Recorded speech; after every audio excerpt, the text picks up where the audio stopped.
Conservatives suddenly have a fear of the water.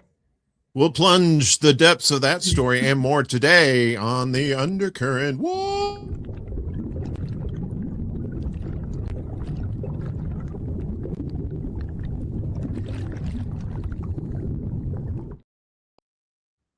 I have a fear of water too.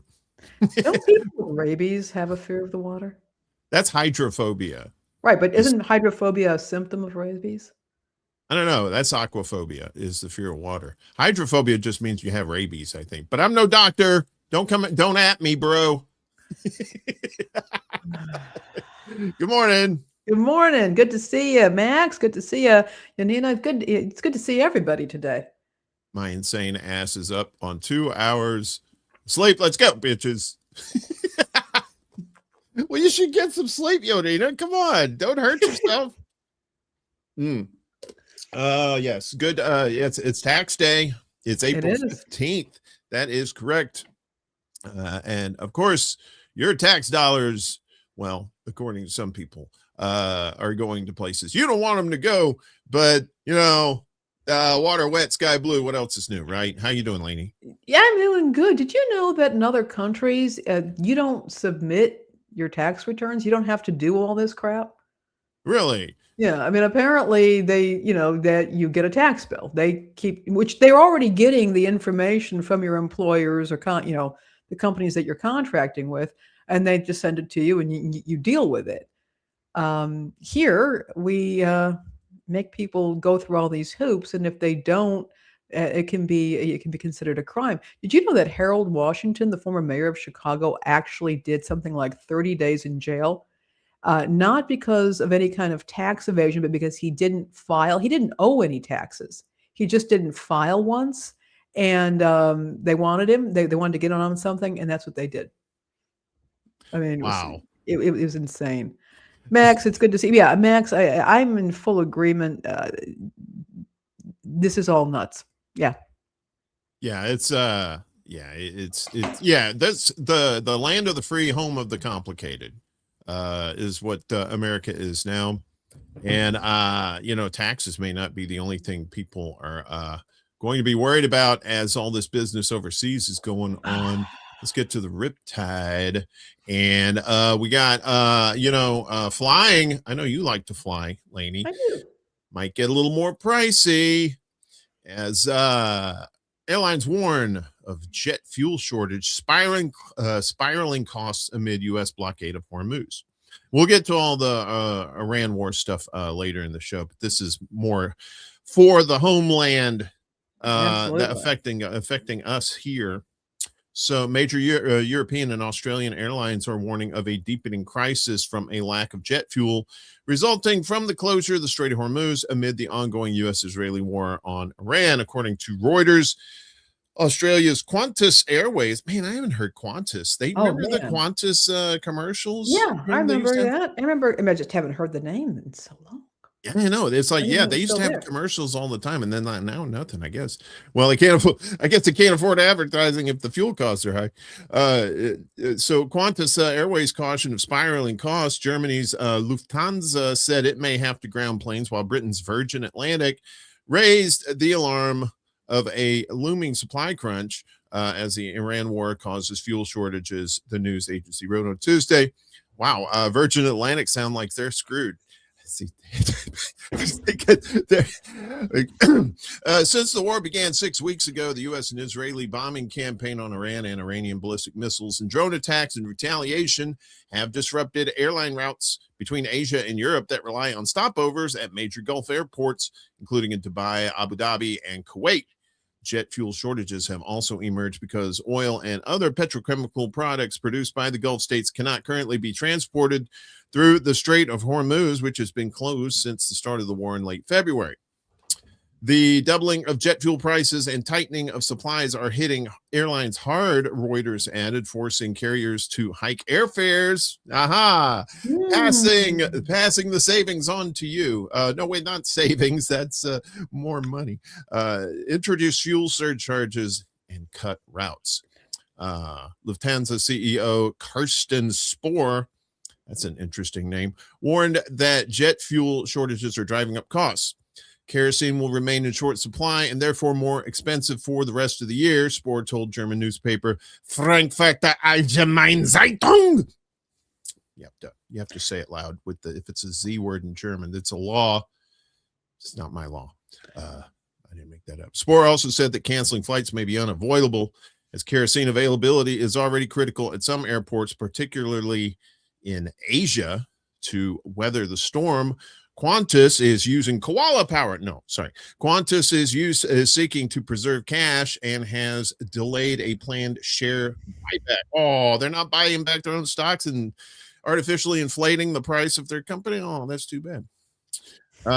South Korean budget airline TWA plans to furlough some cabin crew without pay for the next 2 months. The doubling of jet fuel prices since the start of the war is difficult for airlines to absorb, as it typically accounts for about 27% of operating expenses. Virgin Atlantic CEO Cornel Koster told the Financial Times that the airline has about 6 weeks of jet fuel supplies in reserve. Once those are gone, the outlook gets more uncertain. European airlines on Tuesday urged Brussels to intervene to soften the impact of the crisis, including implementing EU-level purchases of kerosene, temporarily suspending the bloc's carbon market for aviation, which forces airlines to purchase verified emission units or offsets to cover international flight emissions above a set baseline, and suspending certain aviation taxes. I understood the last part. That other part, I was like, what? In a speech Monday, European Commission President Ursula von der Leyen offered no immediate solution to the energy crisis affecting Europe, saying only that the Europeans should use less fuel and transition to renewable energy sources over time. The cheapest energy is the one you don't use, she stated. And plus, we're too busy worrying about surveilling you. Wait, yeah, I would point out, typically speaking, if you're at least 30 days out, here in Northwest Arkansas, a plane ticket back home on American Airlines normally runs around $200. I'm just checking now for something that's coming up for a flight in early June, and it's now at $269. But I guess that 69 helps preserve the virginity. Yeah. Wait, I think we have a gong in here somewhere. Maybe we could do that for the Gong Show for bad jokes like that. You'd be gonging me all day. No, you're right. We had some folks showing up too. Good to see everybody. But yeah, this I was just listening to NPR this morning, and they had a report from Britain's finance minister, and she is apoplectic. She's just saying, this decision to do this with no real plan. No real goal, no real plan is causing immense pain. And apparently, according to the IMF, the UK is going to get hit really hard with this. Mm-hmm. Yeah. And coming to an America near you, it's probably going to be here too. So, it's funny how with gas fuel prices, right? Trump keeps saying, well, we've got the biggest reserves in the world. We got all this oil. It's like, but the prices of oil are determined by the market worldwide, not by how much oil you have here. So what happens is that rich oil people in America, they get paid. They're getting, they're making hand over fist.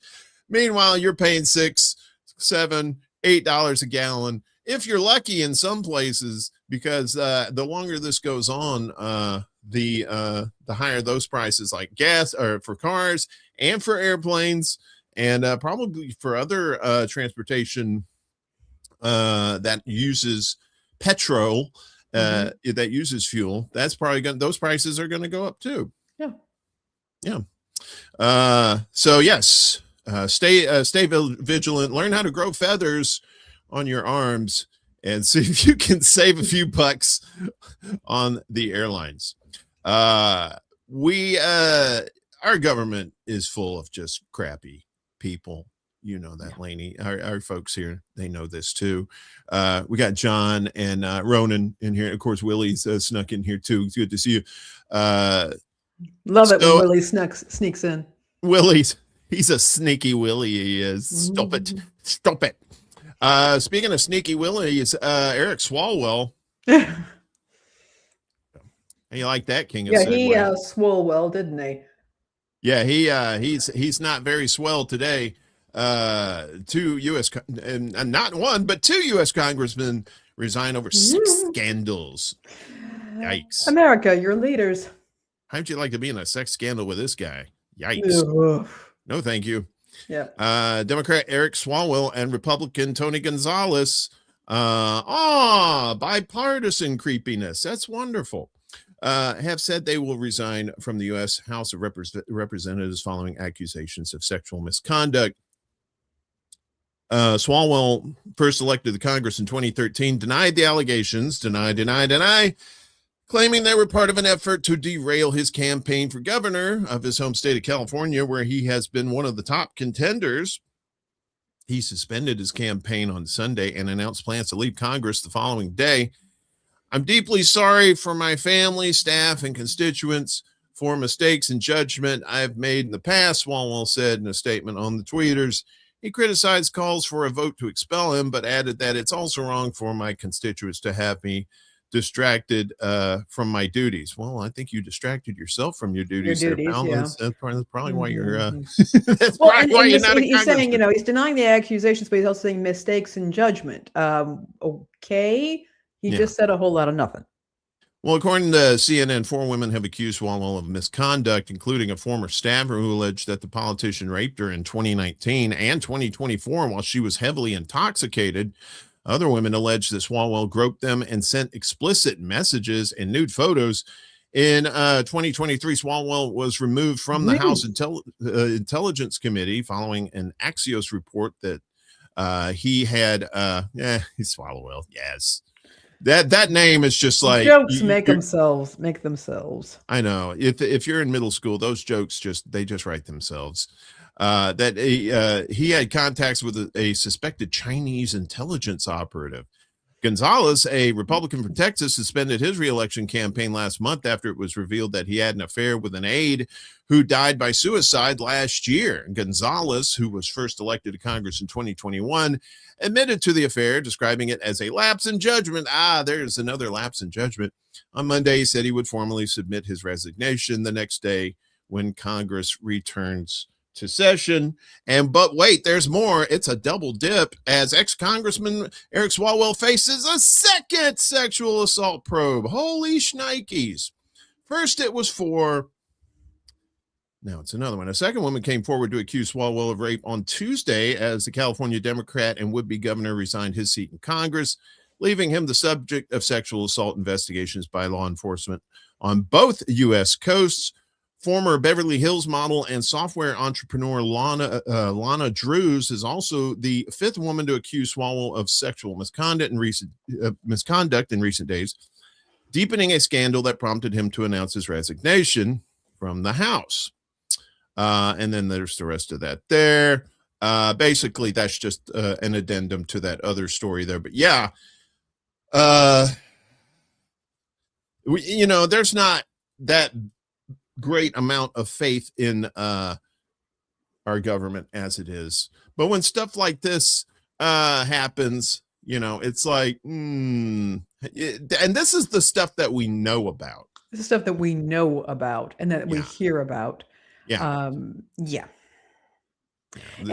whole lapse in judgment thing, a lapse in judgment is when I buy a dress that is outside my budget. Yeah, same here. I'm always buying expensive dresses for myself. I like to feel pretty, damn it. But no, exactly. Yeah, that's a lapse in judgment. That is, when your penis ends up where it ought not be, that's not a lapse in judgment. That's what the kids call a choice. And you made that choice, and there's only a lapse. You ever notice there's only a lapse in judgment when people get caught?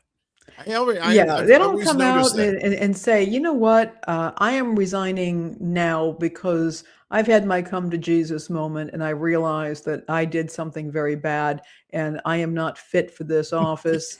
I'm moving on. It's always, I'm denying this happened and I don't want any distractions, but I did have a lapse in judgment. Right. Um, I think yeah. that's the key. It's like if someone just had like a crisis of conscience and they say, I can't do this anymore. I need to come clean. And they do that. Yeah, that might be political suicide, but at least you would, yeah, you may still, be seen as You're a owning creep. up to it. Yeah, at least you're owning up to it. I guess, and and I think that's probably why they don't own up to it, because there's like the juice ain't, there's probably no juice to that squeeze.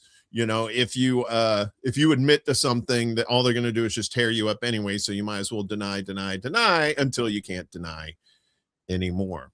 Yeah. So and I don't know, maybe we'll see more, but I think him resigning from the House, that's big news too. But the thing is that he was one of the top candidates for governor of California. Yeah.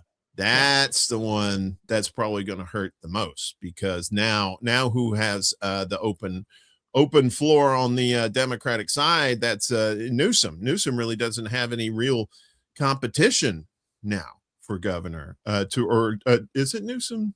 Yeah. Yeah. Not Newsom. No, never mind. Newsom's not running, right? I'm thinking of presidency. Forget all that stuff. Forget. But don't forget this. There's more creep news we have for you today involving Harvey Weinstein. You're like, well, how's he doing anything? He's in jail, right? Well, jury trial selection starts for Harvey Weinstein's latest retrial in a New York rape case. I promise you this is not a theme today. This is just how things fell in the news cycle, and everything else is kind of in other parts of the show today. So after years of Me Too infamy, legal peril, and prison, Harvey Weinstein is again going on trial on a rape charge in New York City. Jury selection started yesterday in the one-time movie mogul's latest retrial, where jurors will weigh for the third time whether he raped hairstylist Jessica Mann in a Manhattan hotel in 2013. It's a more streamlined proceeding than the array of allegations that were aired at Weinstein's previous trials in New York and LA. The Oscar-winning producer denies all the accusations and declared in court this winter that he had acted wrongly, but I never assaulted anyone. Maybe he had a lapse in judgment. That seems to be that's the prom theme, lapse in judgment. Still, the retrial is expected to last up to 6 weeks. Question about the length of the proceeding and whether they could be fair and impartial about the much publicized case. More than 80 people asked to be excused during initial screening Tuesday morning. The day ended with no jurors chosen. The process is scheduled to resume today, with prospective jurors being questioned individually in private about their knowledge of the case and Weinstein. Wider-ranging questioning in court should follow eventually. In a surprise move before jury selection began, prosecutors said they had a new piece of evidence, a remark that Weinstein allegedly made to a court officer 6 years ago. According to Manhattan Assistant District Attorney Candace White, the officer told prosecutors last week that he was present during Weinstein's February 2020 sexual assault conviction, which was later overturned, and heard Weinstein say, if you had seen these girls, you would have done the exact same thing. Weinstein's lawyers urged Judge Curtis Farber to keep any mention of the supposed remark out of the upcoming retrial. This sounds far-fetched, defense attorney Mark Agnifilo said, also arguing that it emerged too late, a subject that was explored in prior trials. A claims fund for women who said Weinstein sexually mistreated them likely won't come up again. The defense team doesn't intend to raise the subject, Farber said. So yeah, it's like, it just seems like all the creepiness now is like just rising to the surface. Now, this isn't even like Me Too. This is just like investigative journalism. This is just like things that are happening, more information coming out. about these people, not just, Weinstein, but or Swalwell, or just anybody that's trying to hide their illicit, disgusting things. And it's hard to stay. It's hard to not get caught these days. And that's probably one of the few good things about today. It's easier to get caught doing this kind of stuff. Yeah. One of the things that really got me about the Harvey Weinstein case also was what that man was doing to the careers of women actresses who did not go along with him. And Mia Sorvino, she's a prime case. I mean, she was an Academy Award winner. She was doing well, and he torpedoed her career. And just it's incredibly reprehensible. And we all know, of course, that Hollywood and fame, that's all about politics and who you know, but it really laid bare just to what degree one person can, destroy the career of somebody who is legitimately talented. And, it's not just Hollywood either, right? This sort of thing is going on all over the place, which is why sexual harassment is a crime. It's something that it's not allowed. It's illegal in the United States. And even though it's not often handled correctly, it kind of lays bare what can happen to human beings when they are trying to compete in the market, in the employment market. And I think that people maybe didn't pay as much attention to that. I mean, the man's creepy. This whole situation has been awful, but also seeing what can happen to the economic prospects of individuals who are being targeted by predators like this, and what happens to them financially, economically, in their careers.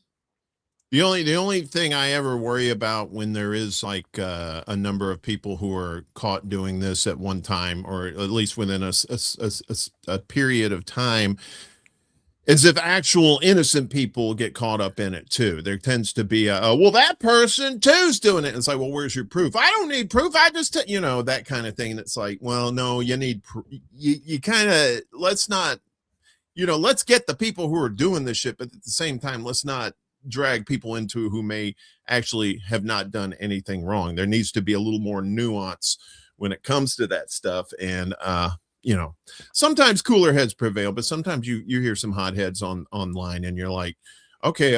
How do you know all this?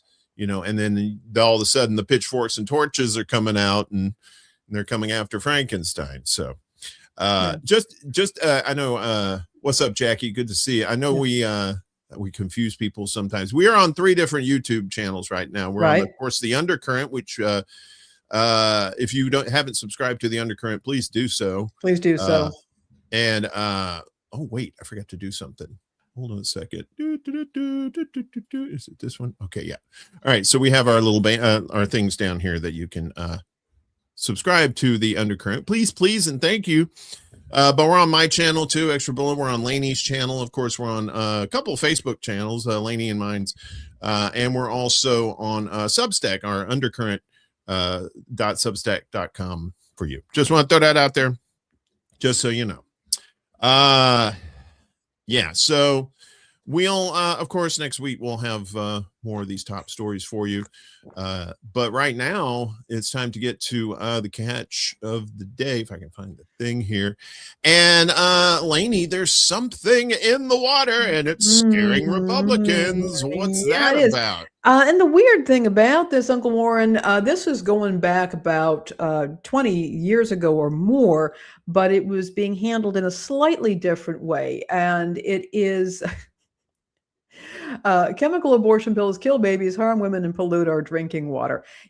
So the latest attack on women's reproductive autonomy is being positioned as an environmental concern. Now, I want to make a point here.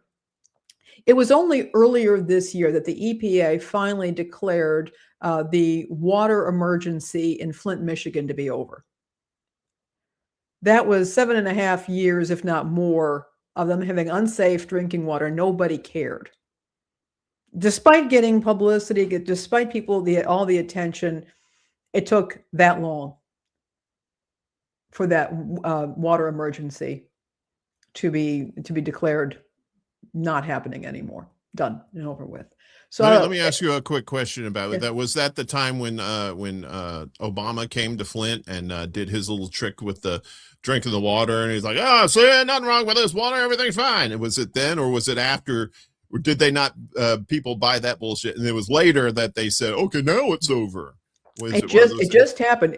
Apparently, the EPA was, and this is under Trump's EPA, so who knows? Because the EPA is actually going to be involved with what's happening here. But the EPA just finally earlier this year said the emergency is over and that the water is safe to drink. By the way, people in Flint are not buying this, but there it is. Yeah. So what is going on right now is that there is a call on the part of some conservatives, not all, but some conservatives, to make it to try to protect water by requiring women who are having either a miscarriage or are undergoing a chemical abortion, which is usually done at home, to, instead of doing what she would normally do, is you sit on the toilet, and the contents of the uterus are expelled, and that is that you flush the toilet, and that's that. Now they want them to require them to use so-called catch kits. And these are kits that you put in something you put in the toilet to collect the various the contents of the uterus. These are then bagged up, and then these women are expected to then take these bags back to their doctor's office. What? And the argument that they're making at this point is that if a woman is having the products of a miscarriage, and as well, and the residue of any abortion pill, or any kind of a pill that can cause an abortion, or that is used to treat a miscarriage, and I'll talk about that in a second, is getting into the water systems and is polluting the water systems. Now, first of all, I don't like what this has to say about our water filtration and treatment policies here in the United States. This is rhetoric that I remember from at least 20 years ago, when there was a growing attack on oral contraceptives. And what they were arguing is that women who were using oral or contraceptives, or the shot or the implants, those chemicals were coming out in women's urine. They were getting into the water system, and they were making boys gay. Making boys gay, right?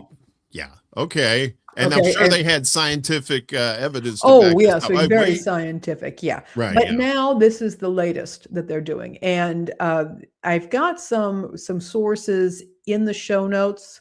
I've been putting out our link tree. You can go back to our Substack and get our show notes. I would recommend subscribing to them. We'll send them out to you. It's free. There'll never be a charge for that. But you can actually check some of these stories. And the frogs. You're right. And they were saying that was making the frogs gay. Thank you for that memory. They were saying. Thank you, Jackie. Yeah. Frogs were becoming gay or hermaphrodites. Oh yeah, that was Alex Jones, right? They're turning the frogs gay. Yeah, I like meat. I like my wife, and they're turning the frogs gay. What's going on? You're like, what? Yeah. What the hell are you saying, man? it was nuts.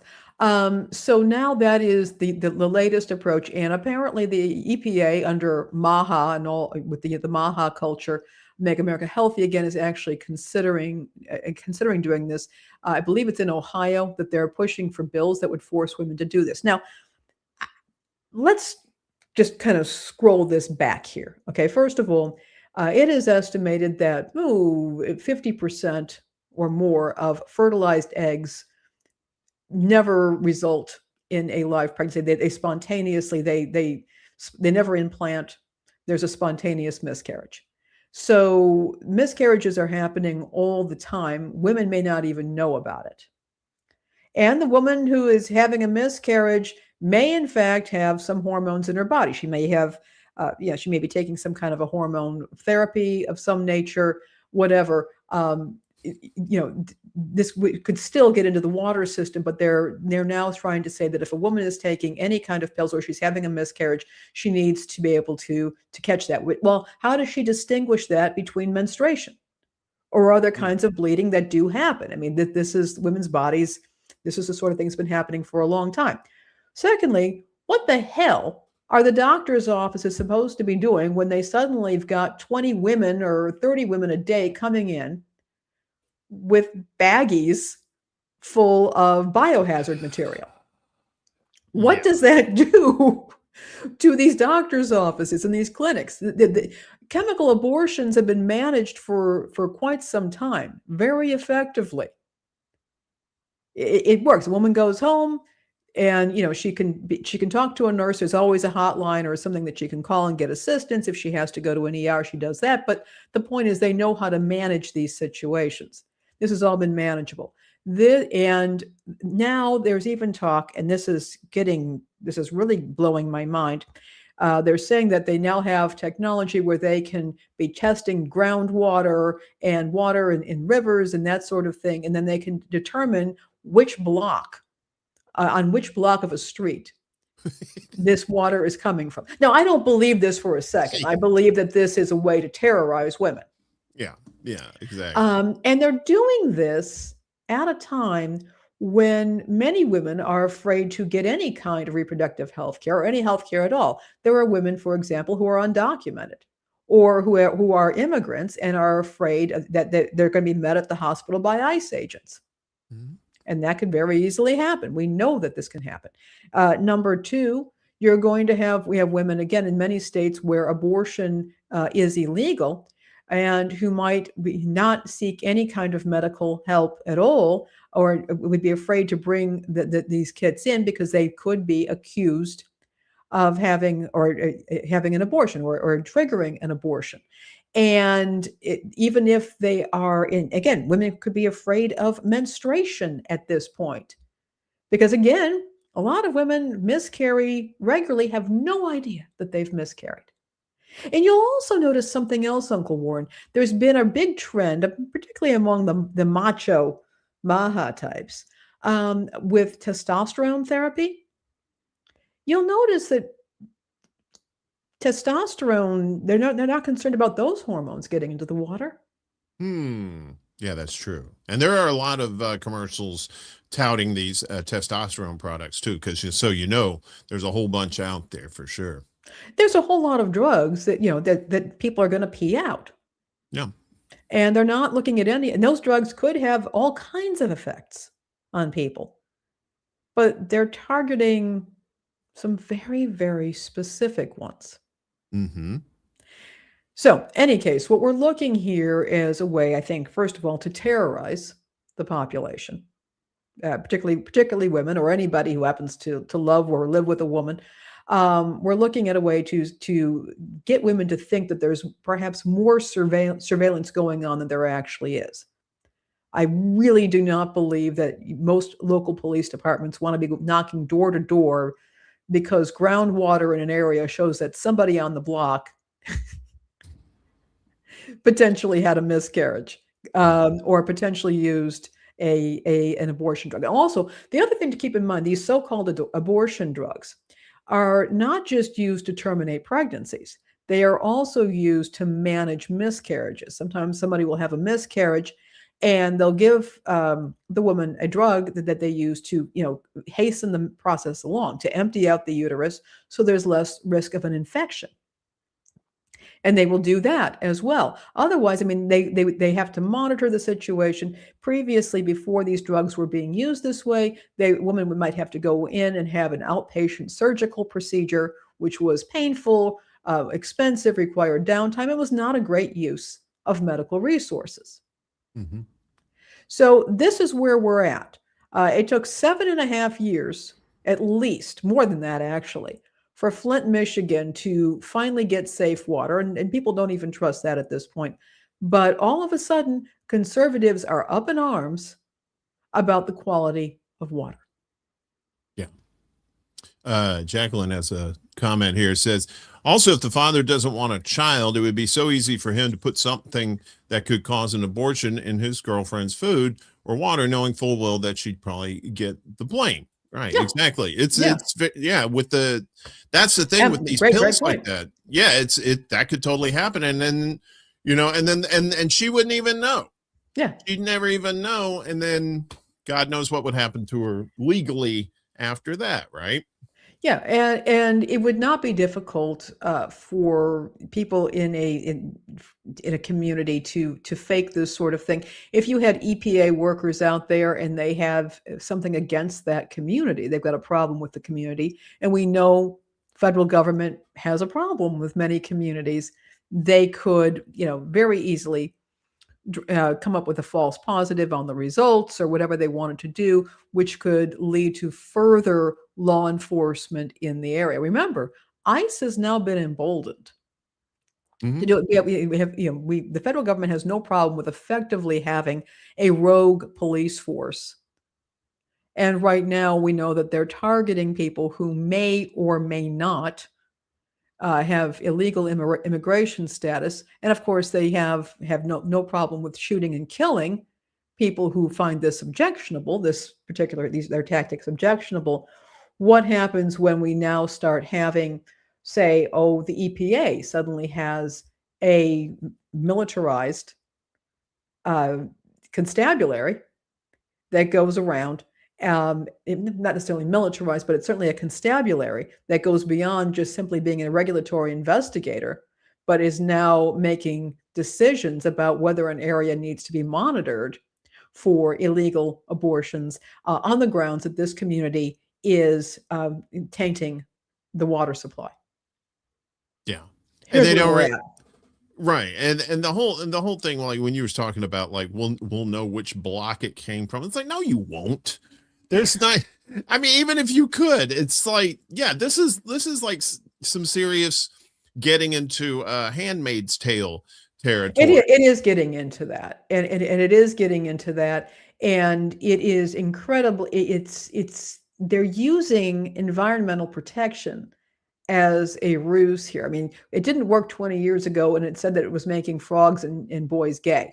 Right. But now they're saying, well, this is tainting the water supply. And and then you look with other questions too. What about people who are traveling? Women who are traveling. What if a woman travels to a nearby state to get the pills and stops at a truck stop along the way? This is the kind of tracing and tracking of women's bodies that could be happening at this point.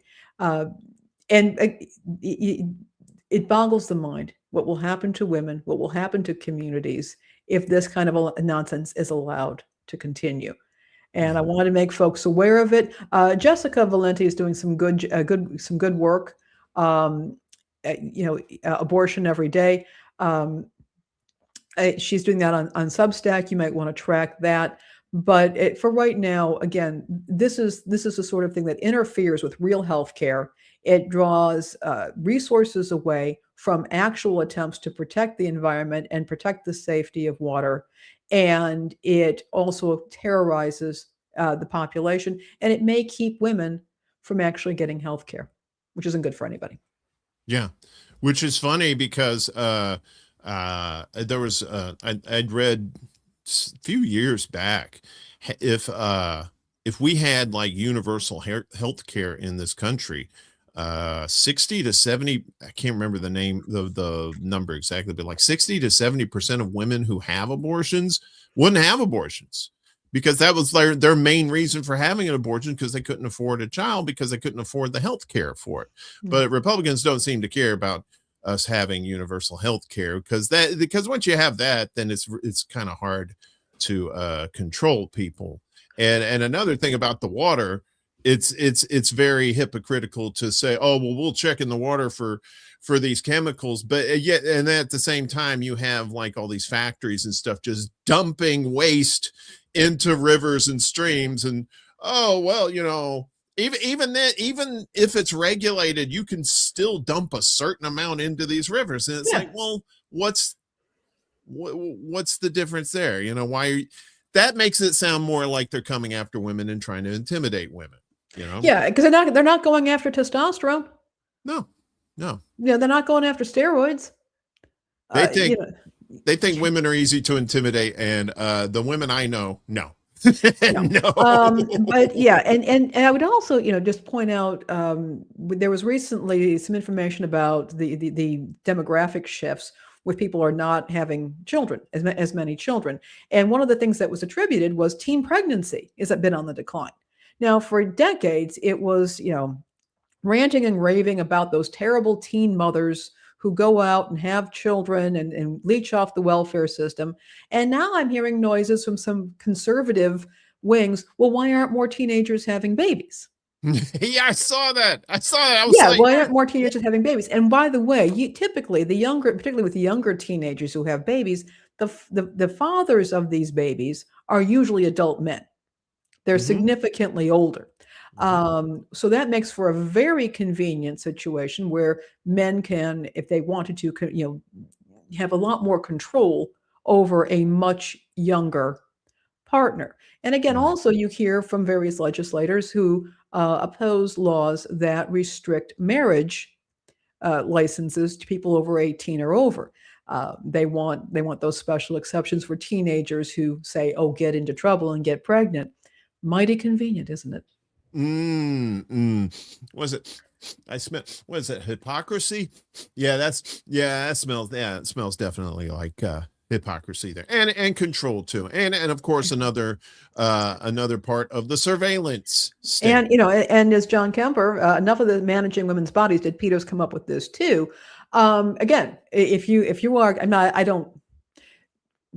We can discuss terms here, but the point of the matter is, if you are an adult man who wants to have control over a very young girl, getting her pregnant is one way to do that, and forcing the pregnancy to go along keeps her enmeshed. I remember meeting a young lady. When she was 14 years old, she gave birth to a child. The father of the child was 27. And he immediately sued her for custody and won. And the judge it never apparently occurred to the judge that this is a 27-year-old man who has impregnated a 14-year-old girl. Yeah, just putting that out there. Yeah. That's why we have to stay frosty, folks, because not everything is it appears, right? They're trying to make this out to be some sort of health situation, and it's absolutely not that. It's totally like surveillance, control, and fear tactics. Yeah, it is exactly what it is. That's the standard MO of this party too. Yeah, to do that. Speaking of fear tactics, let's let us get to, if I can do a thing here, the recurring tide. Put on your swimmers. That's I think that's for Jacqueline. She's across the pond. Don't they call swimsuit swimmers over there, Jack? I could be wrong. She's like, shut up, you don't know anything about the UK. Well, I'm doing a trivia night this right after this show with a bunch of folks in the UK. It's going to be myself and a bunch of Brits. Should be a lot of fun. Yes. What's not fun is ice. Yes, I am the king of Segway. Minnesota. Yeah, exactly. They're always frosty, even when they have their meltdowns. See what I did there? Minnesota prosecutor probes ICE arrest of St. Paul resident as possible abduction. Yeah, so this is one of the things we had feared when you have ICE agents that have no identification, wearing masks, and just basically running rogue, like you were talking about. So prosecutors in Minnesota are investigating whether some of the most infamous images of the Trump administration's immigration crackdown in the Twin Cities earlier this year actually captured a kidnapping when U.S. citizen Chongli Scott Tao was filmed being taken from his home by federal agents in freezing temperatures, wearing only his underwear with a blanket wrapped around him. I remember seeing that video. They were just kind of talking him out there. Ramsey County Attorney I get that. It should be, is that county maybe? Country Attorney John Choi, whose jurisdiction covers St. Paul, where Tao was arrested in January, said at a press conference Monday that he has requested information from the Department of Homeland Security about the man's arrest. There are many facts we don't know yet, but there's one that we do know, and that is that Mr. Tao is and has been an American citizen. There's not a dispute over this, Sheriff Bob Fletcher said at the press conference. The officials said they are investigating whether the agents could face criminal charges for kidnapping, burglary, and false imprisonment. Well, if they're not being charged with murder twice, I don't think you're going to see these either. U.S. ICE agents arrived without a warrant at the home of Tao, that he shares with his son, daughter-in-law, and 4-year-old grandson on January 18th, and forced their way in, brandishing their guns at the family as they handcuffed Tao. They did not allow Tao's daughter-in-law to get proof of his citizenship. The 56-year-old has been a U.S. citizen for decades after his mother fled Laos in the 1970s. We believe there was no legitimate legal reason for the federal agents to enter that home. It was not supported by probable cause, said Choi. Without giving him a chance to get dressed, the agents then hauled Tao out of his home into the 14-degree temperatures as his neighbors yelled and blew whistles at the officers demanding his release. They drove him around for nearly an hour before arriving at a remote area and demanding that he get out of the car and show his ID, which he hadn't been allowed to bring. They determined he was a U.S. citizen with no criminal record and drove him back home. I'm amazed they actually drove him back home. There was one kid, like they picked him up at a Target and found out he was a citizen, and they ended up dropping him off at Walmart or some business like miles away. This was in another state, I think. Fletcher said federal agents switched the license plates of the vehicle used during the arrest, violating Minnesota law and leaving authorities with no knowledge of the identities of the officers who arrested Tao. There's no dispute that he was taken out of his home, forcibly taken out of his home and driven around, said Fletcher at the press conference. Is that good law enforcement, to take an American citizen out of their home and drive them around aimlessly, trying to determine what they can tell them? One observer said the officials are finally starting to call the terror ICE is inflicting on communities what it actually is: kidnapping. If regular people did this, they'd be in prison, they said. So why aren't the agents? In keeping with the Trump administration's response to widespread condemnation of its immigration crackdown and the conduct of its federal agents, the Department of Homeland Security told the New York Times that Choi's investigation into the arrest was a political stunt to demonize ICE law enforcement. I think the ICE law enforcement, they've done a good job of being doing that pretty satanic themselves on their own. Yeah, they don't need any help there. Yeah, they don't need demons. The agency has claimed the officers were looking for 2 convicted sex offenders, one of whom has reportedly been in state prison since 2024. Simple phone call probably could have solved that. Choi said Monday that there is no evidence the federal agents had a judicial warrant to enter Tao's home. The arrest took place days before a whistleblower group reported on an ICE memo which claimed that, according to the DHS Office of the General Counsel, the U.S. Constitution, the Immigration and Nationality Act, and the immigration regulations do not prohibit relying on administrative warrants in order to enter a home to make an arrest. And that's what these people were getting. And just a reminder, an administrative warrant is something from ICE. It's not from a judge. That's a totally different thing. And that doesn't count. Legal experts have said the memo directly contradicts the 4th Amendment, which prohibits unreasonable search and seizures. Yeah. So I knew something like this was going to happen. More and more people were going to start coming out about this, even though it's the nightmare fuel has kind of died down in Minnesota. They're still pissed. And I don't think they're going to shut up about this anytime in the near future, for sure. Yeah. It takes a lot for me to get to this point, but I am at the point where I have no regard for ICE. And I believe that, well, let me put it this way before I get myself into any further trouble here. I would not fault any individual or group of individuals resisting any assertion of authority by ICE by any means necessary. That's where I'm at with this. And it really takes a long time to get me at this. I do believe in the need for a constabulary. I do believe in law and order and, and processes and due process and all of this. But so far, I am seeing nothing but a rogue organization that is morphing into a secret police that is going to wreak enormous amounts of havoc. And again, it's like with the EPA. What I'm deeply concerned about is we could see an agency, where of course, you have your field agents. Of course, you have, that come out and do investigations, but they are going to be perhaps at some point given a vast number of powers that can be very easily used against the population and or on behalf of special interests. And that concerns me as well. ICE they've done this to themselves.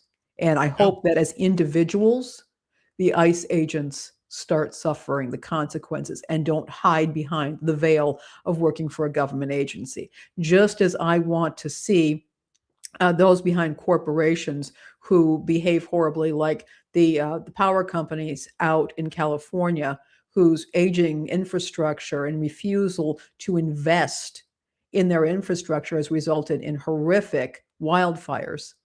I want to see those guys getting actually prosecuted for those decisions and not hiding behind a corporate veil. I want to see individuals being prosecuted and not be hiding behind the veil of government. Yeah, exactly. And apparently it's not just limited to Minnesota either, obviously. This is what you put in here. A Redditor criticized ICE. Trump is trying to unmask them by dragging the company to a secret grand jury. That's not scary. A secret grand jury doesn't scream, secret police or anything like that. Reddit has been ordered to appear before a grand jury in Washington, D.C. as part of a federal effort to unmask anonymous online critics of the Trump administration's immigration crackdown. I see what they did there. See, unmask, anonymous, and they wear masks. You see? Yeah, I see what they did there. According to a subpoena obtained by The Intercept, Reddit has until April 14th, that would have been yesterday, to provide a wide range of personal data on one of its users, whom U.S. Immigration and Customs Enforcement, aka ICE agents, have been trying unsuccessfully to identify for more than a month. Attorneys for the Reddit user say their client's posts and their anonymity are squarely protected under the First Amendment, and that ICE's use of a grand jury marks a disturbing escalation for the agency after seeing its previous efforts to investigate political speech quashed in court. The subpoena was issued by federal prosecutors in the Capitol after ICE's effort to identify the same user failed in a Northern California federal court. The U.S. Attorney's Office in Washington declined to comment on the case. Since Trump returned to office last year, federal agents have increasingly demanded social media companies reveal the users behind anonymous accounts critical of his immigration crackdown, expressing particular interest in those that identify employees of the U.S. Border Patrol and ICE, or share real-time information on enforcement activity. The administration claims the accounts are engaged in doxing and endanger office safety. What? Doxing? They're supposed to have identification. That's not doxing. They're public. They're supposed to have your agents are supposed to have a history and an identity. Yeah. Right? Yeah. That's what I always learned. But they've also targeted social media users, seemingly doing nothing more than expressing anger at the government. Digital free speech advocates with the Electronic Frontier Foundation have closely tracked the investigations, finding that the government repeatedly folded when challenged in court. Grand jury subpoena, however, is a much different animal, said David Green, EFF's senior counsel. Shrouded in secrecy and advantageous to prosecutors, the existence of a federal grand jury, particularly one convened in Washington, could suggest the government is moving toward a significant criminal case against anonymous shit talkers. That's what it boils down to. And I feel so safe. I feel safer already. And when I say shit talk, I'm not saying that they're actually talking shit. I'm just saying, like, that's just kind of like they're expressing their opinions, right? Which is supposed to be something we're allowed to do in the U.S. Exactly. Freedom of speech. Isn't that why the 9/11 bombers bombed us? Because they hated our freedoms? They hated our freedom. They hated the fact that they hated our freedoms. We could just talk and talk and talk, and then we'd still get arrested. Because then what's the Patriot Act came in? That was it. Game over. So Green knew of no examples during the recent wave of immigration enforcement related investigations in which a leading tech company has been called to appear before one of the secret panels. Free speech protections are at their weakest in the context of a grand jury, he explained. The proceedings are not adversarial. Their purpose is to permit a prosecutor to file charges. We should be very, very, very concerned that they've now taken one of these to a grand jury, said Green. It's something to be taken very seriously. The convening of a federal grand jury presents a considerable challenge for Reddit in particular, a platform that prides itself on protecting the free speech rights of its 121 million daily users. The company declined to say whether it intends to challenge the government's order. Privacy is central to how Reddit operates, and we take our commitment to protecting that seriously, the company said in a statement to The Intercept.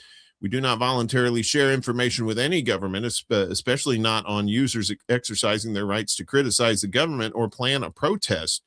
When the government seeks data on users, the statement continued, Reddit reviews the commands for legal sufficiency and routinely objects to requests that are overbroad or threaten civil rights. Users are notified of the request, whenever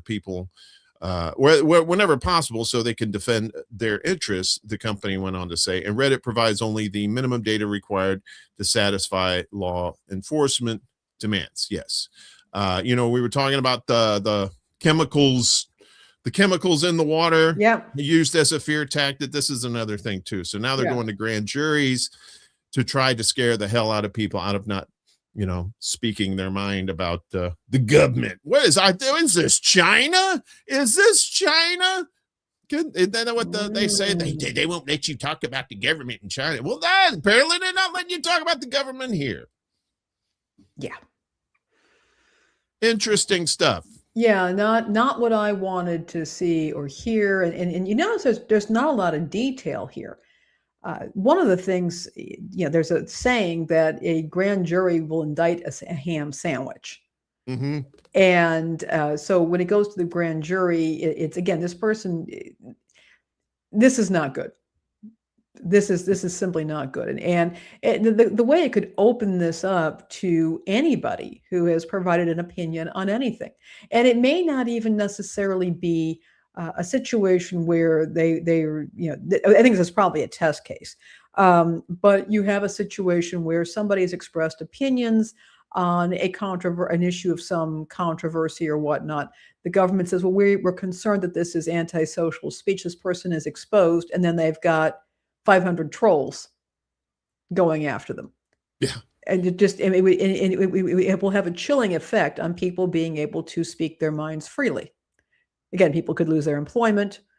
They could be subject to harassment. They could be exposed to stalkers, abusers. And if this is allowed to go forward, if this happens, it is going to keep people from speaking their mind online. Now, on one hand, that could force people to talk to people in their communities again, which would be not a bad thing. But again, you remove anonymity at that point. And people may find themselves self-censoring in ways that we really don't need right now. Yeah, and that's what they want. They want people to self-censor. Shut the hell up. Don't make waves, that kind of thing. Let us keep doing this psycho stuff that we're doing. kind of like cutting food for women, infants, and children, right? Yeah, And then, we value those babies so much. yeah, until they're born, and then, well, yeah, the White House wants to cut WIC fruit and vegetable benefits by 75%. 75%. This is the Special Supplemental Nutrition Program for Women, Infants, and Children. That's what WIC stands for. Provides minimally processed. Let's see if I can. Here we go. A little bigger. I have 4 eyes. You'd think I'd be able to see this thing. Provides minimally processed healthy foods, personalized nutrition education, breastfeeding support, and referrals to other services for women who are currently pregnant, recently pregnant, breastfeeding, and or with kids under 5 years old. So when the Trump administration states that they want to cut funding from WIC, significantly lowering fruit and vegetable benefits for families, that raises some red flags, which are the flags are fine. It's just the government said you can have flags, propaganda, that sort of thing. Last Friday, the White House released Trump's budget request for fiscal year 2027. The request includes major cuts for WIC recipients. If enacted, monthly fruit and vegetable benefits will go from $52 to $13 for breastfeeding mothers and from $27 to $10 for families with young children. Why does this matter? First, there is ample evidence that WIC has made major healthy changes in children's eating patterns across the nation. Decades of research show that WIC supports more nutritious diets and better health outcomes for children, largely thanks to the fruit and vegetables that the administration is trying to cut from the budget. Eating Well's nutrition editor and registered dietitian Madeline Peck, RDN, CDN, explains, referencing a 2026 report indicating that WIC enhances the nutrition and overall health of low-income families. Other research has shown that families eat healthier when the price of produce is lower, a finding key to a review of 20 observational studies in Annals of Internal Medicine. Fruits and vegetables can unfortunately come at a higher price point than other foods at the grocery store, and WIC is a program aimed to help bridge that gap for pregnant people, mothers, and children under 5 years old, said Jessica Ball, MSRD, Eating Well senior nutrition editor and a registered dietitian. These are life stages where quality nutrition is crucial for growth and development, and WIC has been proved by the research to be beneficial. Ball adds that expanding access to healthy foods can help improve public health overall. Well, we can't have that. You want healthy people. What's wrong with you? Food access is a major issue in the U.S., and it's a primary contributor to rising prevalence of chronic diseases, Ball shares. Public health and nutrition programs like WIC and SNAP are a proportionally small part of the government budget that offer evidence-backed benefits to the people who use them. Supporting these programs feels more like an ethical decision than a financial one. It is kind of win-win. Congress rejected proposed cuts to WIC in the fiscal year 2026 funding agreement, and the National WIC Association is urging for the same results. One positive from the proposal, as noted in the National WIC Association's release, is the recommended $500 million boost to the WIC contingency fund, which would better position USDA to respond to future government shutdowns or other emergencies. Still, limiting the allowances for food and vegetables would be a choice that works directly against years of research. Cutting fruit and vegetable access from the WIC program goes against all of the quality evidence we have that WIC improves the health of children and access to nutritious foods in low-income communities, Peck said. This unnecessary and nonsensical budget cut will only hurt vulnerable populations. After Congress reviews and modifies this budget proposal, House and Senate votes will take place with agreement needed on all 12 spending bills before the start of the new fiscal year on October 1st. Trump will then have the opportunity to sign or veto the version of the budget that Congress passed. So, yeah, a lot like SNAP, from a financial standpoint, it helps people to buy food, and that helps the grocers sell the food, and then that helps them too. It's win-win-win. You get healthy food, and you're helping the financial process in your community and your local businesses and whatnot. Um, again, this is just mean spirited. Like the article says, Yeah. this is just a very tiny fraction of the budget, yet it's being cut. And now we're looking at $1.5 trillion defense budget this year, $2.5 trillion possibly for fiscal year 2027. Yeah. Make it make sense. There's sure money can. for planes that don't work, but there's Oh, no yeah. money for carrots that do. Yeah. It's this, I remember talking to somebody, and this was probably 30 years ago or so, when she was a young mother. She was poor. They were living on food stamps, and people would harass her for buying fresh fruit with food stamps. And then 10, 15, 20 years now later, we're fighting over whether somebody should be able to buy soda with food stamps. Oh, how dare you have something that is allegedly unhealthy. Now, WIC is an entirely different program. WIC is designed to provide very specific foods: peanut butter, beans, bread, milk, eggs, or milk substitutes, things like that, to meet the needs of very young children, women who are pregnant or breastfeeding. And the idea is that they don't get these nutrients, bad things will happen to them. And providing providing fruit and vegetables is absolutely critical to get those micronutrients into these folks.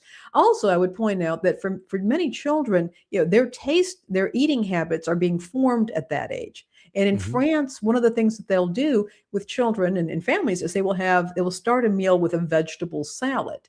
And the idea is that if the kids are hungry, they're more likely to eat their vegetables, which are in the form of a salad. They have like a grated carrot salad is very popular with their kids, like carrots. But the idea is they're training the kids to eat vegetables, to enjoy them, to appreciate them, and it can and does work. So the idea of cutting fruits and vegetables has, as you point out, it's mean spirited. It is not about health. It is not, because the administration's own rhetoric says otherwise. And again, I can't help but wonder if this is an attempt to make things more difficult for women who are pregnant, breastfeeding, or raising young children, by denying them the healthy foods that are needed. And could this create a greater level of dependency, say, on a man? Because if you look a lot at the rhetoric, the current misogynistic rhetoric right now, it is social welfare programs, and women's full employment and women's ability to vote is making them less and less dependent on men. If you make things harder and harder for her in a variety of ways, and we've been discussing them today, she may be more likely to seek out a man, whether he is a good man or not, to attach herself to in order to support herself and her kids. Yeah. Mighty convenient. This is plain cruelty. This is plain cruelty. This is absolute cruelty. I find it, well, and you kind of made me think of something there about like these misogynists who are in the Republican Party, who they fear the rise of women. Even though there's more women in this country than there are men, they fear the rise of women, and they fear the rise of non-white people overcoming white numbers. Right? Yeah. It's this whole just these paranoid, delusional people who think, okay, white man control everything good. And it's like, no, it's these are people who are afraid of change at the very least, and who just want to terrify people to keep control. Probably that's probably more accurate, to try to control things by fear like that. And you were talking about, how this is very important for children. Nutrition in Gaza for the children there is critical too. And so there's another flotilla that's going to be taking place. And Hamas, the resistance in Palestine there too, in Gaza, hails activists taking part in Gaza flotilla to break Israeli siege. So this is going to be an even bigger one this time. Let's see. The Palestinian resistance movement Hamas has expressed its appreciation for participants in the second mission of the global Samud flotilla, praising their efforts to break the Israeli blockade on the besieged Gaza Strip. In a statement on Monday evening, the group described the initiative as an expression of commitment to the values of justice and humanity and resolute opposition to the unjust blockade imposed on more than 2 million Palestinians. And that's the thing to remind people. There is a blockade in Gaza to keep people from bringing food and medicines and water to the people of Gaza. The movement said the flotilla underscores the legitimacy of the Palestinian cause and the right of Palestinians to live with dignity. The participation of nearly 1,000 volunteer activists from dozens of countries and their defiance of Israeli measures underscores the failure of deterrence policies to halt attempts to break the blockade, the statement said. Hamas also called on the international community, the UN, and its institutions to provide protection for the flotilla and to prevent any interception by Israeli forces. The Barcelona-based fleet, which last sailed in September last year with 42 boats and 462 participants, set sail again, what's today, 15, 14, 13, 12, on Sunday, April 12th, with nearly double the scale, around 70 boats, carrying close to 1,000 volunteers from 70 countries. Flotilla spokesperson Pablo Castilla said the mission aims to condemn international complicity in what is happening in Gaza, demand accountability, and open a humanitarian corridor by sea and land. Formed in 2025 by NGOs, activists, and volunteers from multiple countries, the Samud flotilla launched its second mission from the port of Barcelona toward the Gaza Strip this past Sunday. Separately, around 20 French boats departed Marseille, or Marseille. Is that Marseille or Marseille? On Saturday in a parallel show of solidarity with Gaza. I always get that wrong, but then again, I'm not very. Yeah, I always get it wrong too. So. I'm not very French. Sacre bleu. Cheered by roughly 1,000 supporters gathered at the docks, the small sailing vessels departed amid chants of Gaza. Marseille, I'm going to say Marseille, is with you, marking a growing multinational effort. The vessels are expected to link up with the wider global Samud flotilla, which is projected to bring together around 100 boats from across the Mediterranean in the coming days. There's more to it there. You can check out those in the show notes if you want to read the rest of that article. But basically, the gist of it is these flotillas are going to keep coming, I think. The last one, people were allegedly tortured while after being taken off some of these boats. But the mission is clear that the people in Gaza need this food. They need the help because Israel is punishing them all collectively because of Hamas, a group that Israel themselves actually created. It's not funny. Ha ha. It's funny. It's not funny. We'll just put it that way. So, I don't know. I would like to see a more, heartier, invasion of help, for lack of a better term. But, it's better than nothing. And it's good to see people out there, who they don't give up. They just keep trying to help these poor people in Gaza. Yeah. Yeah. Well, we're going to stay in the Middle East as we can find the thing. We talked, get to our man of war stings. Everybody talking about Iran. This thing that's going on in the Strait of Hormuz, it is just, it's getting crazy. No, I mean it was Looney Tunes before, but now it's like we're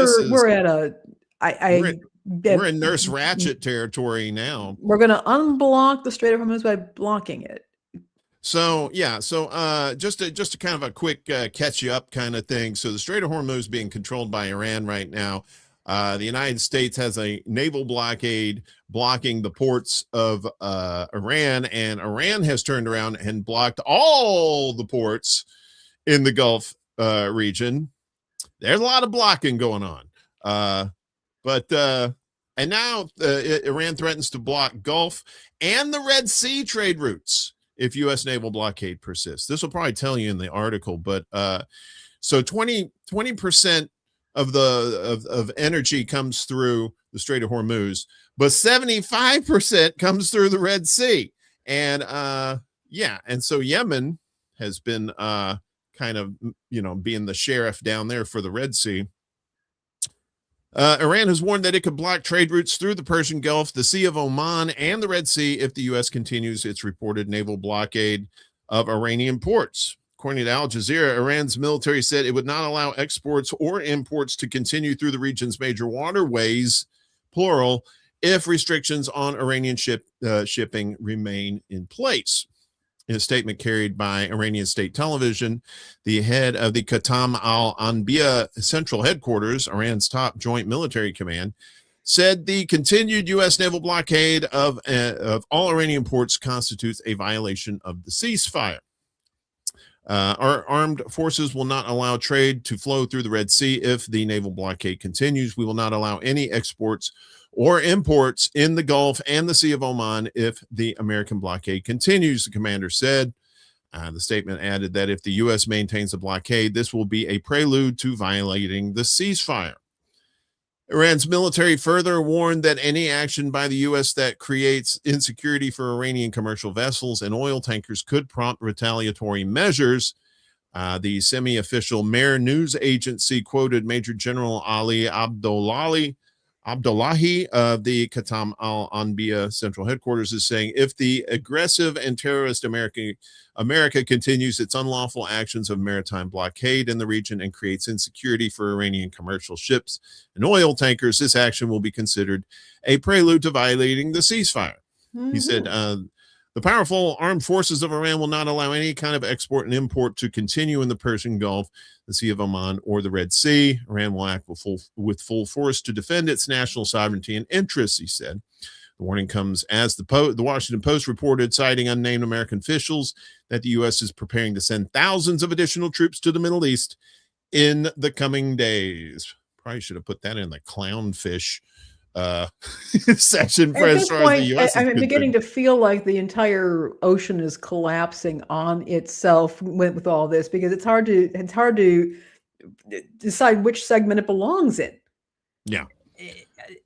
Well, it's what's going on is the fact of the matter is that that the United States and Israel really extremely underestimated what Iran had been preparing for, which they've been preparing for almost 50 years.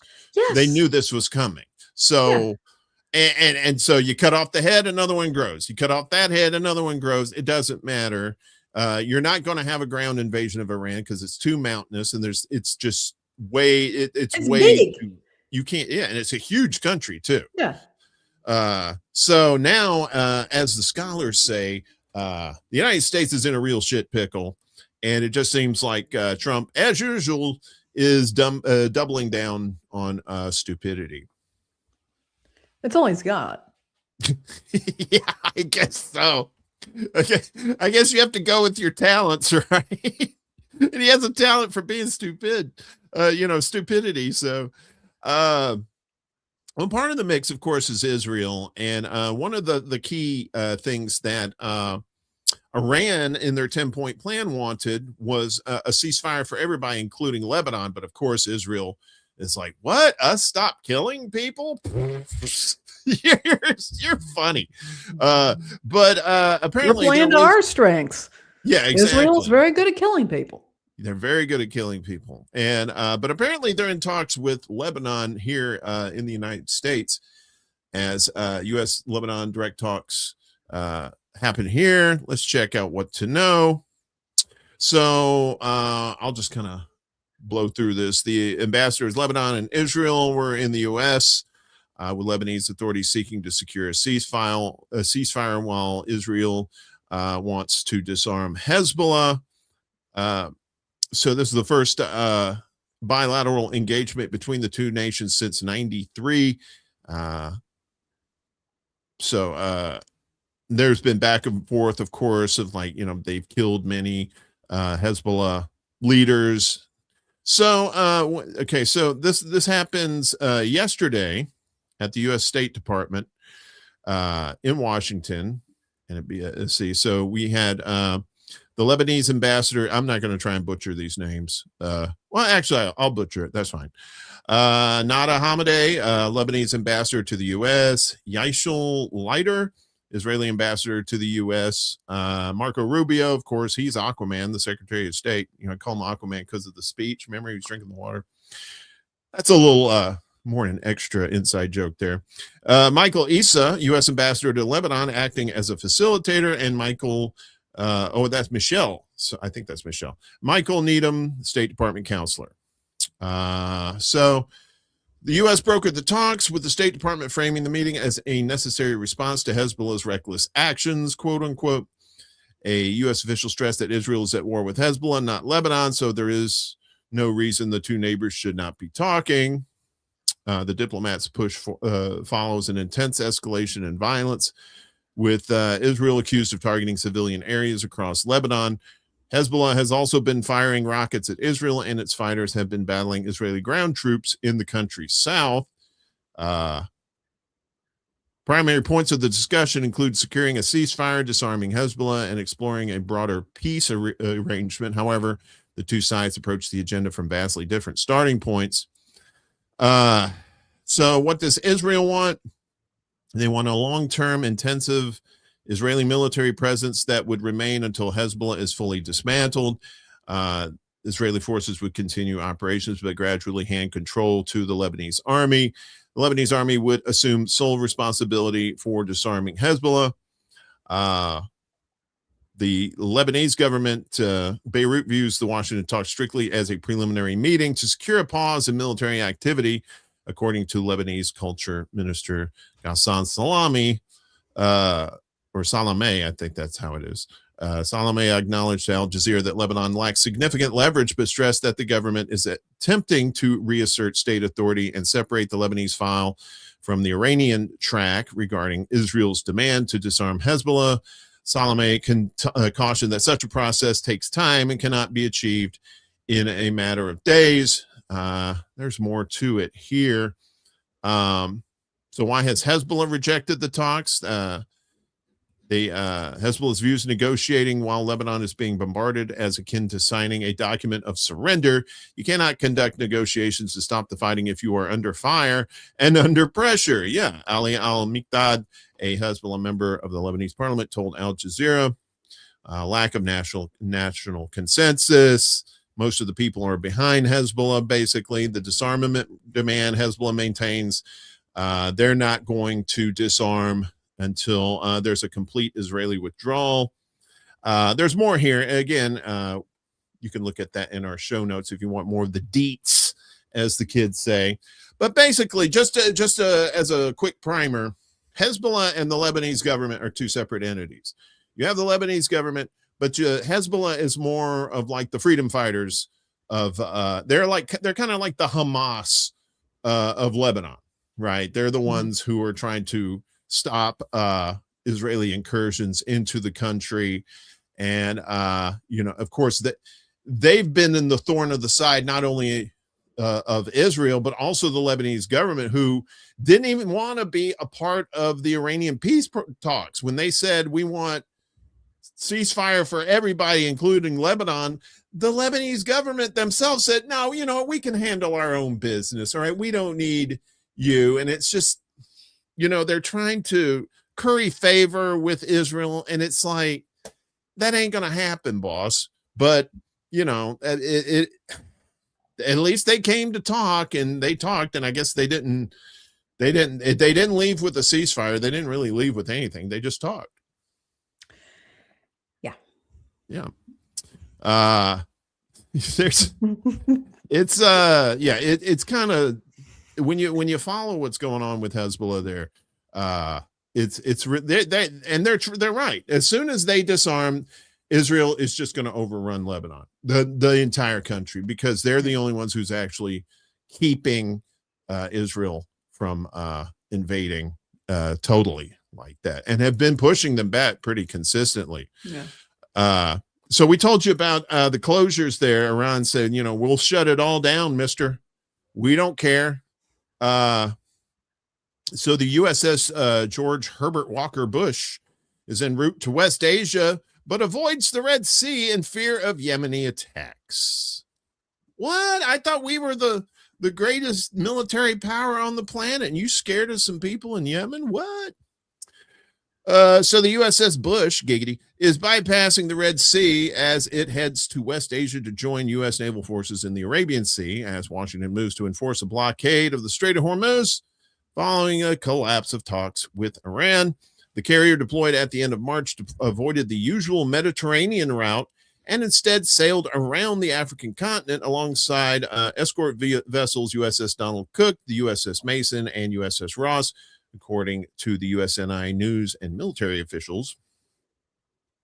U.S. officials said the ship was rerouted around Africa to bypass the Red Sea and Bab al-Mandab, but did not publicly specify the reason for this shift. The rerouting, gee, I wonder why. We're scared.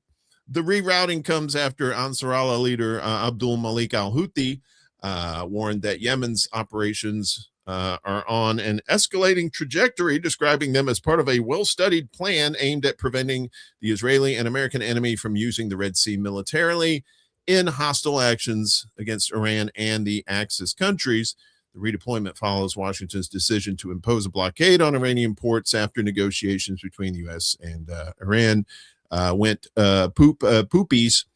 CENTCOM said the operation would target vessels entering or departing Iranian ports. Yeah, we already know that. But basically, the long and short of this is last time the United States dealt with Yemen, Yemen just tore them up. And they basically said, all right, we'll stop trying to blow you up if you stop trying to blow us up. A small country like Yemen basically just put their hand in the face of the United States and said, you go away now. You go away now. So that's why they're trying to avoid this, because they know they're going to get their ass blown up. Yeah. We've stepped in it. I was just listening to a podcast yesterday, and one of the things they were pointing out was that, these major weapon systems that we have and all that, they're not working terribly well, and that the future, by the way, of warfare is likely going to be drones and cyber attacks. And so all of these shows of might and everything, it is all for show. We're clearly running scared at this point. And we're watching the end of the American empire, which I think is on the whole a good thing, but it's going to hurt very badly. Yeah, and things didn't have to end this way for the United States too. No, we didn't have to end this way at all. We didn't have to. Greed and hubris.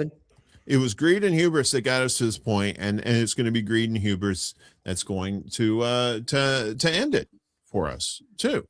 And you're right. I mean, the United States looks at their military with 20th century eyes, right? They think might is right.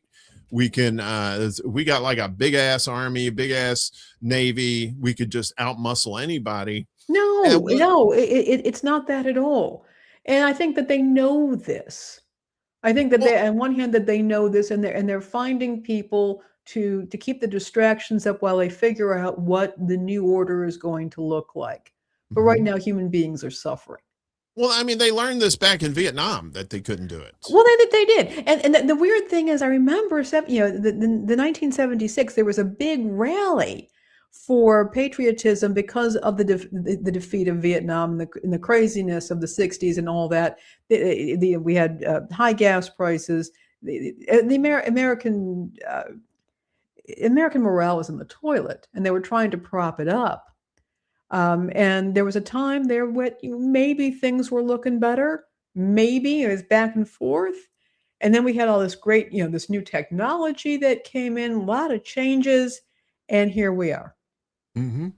Yeah. I mean, and that's what you're seeing, like in these smaller countries that don't have these huge armies or huge militaries. They use their brains. They use cyber attacks, like you said. Some of these countries maybe only have drones, but the drones seem to be working fairly well in terrorism.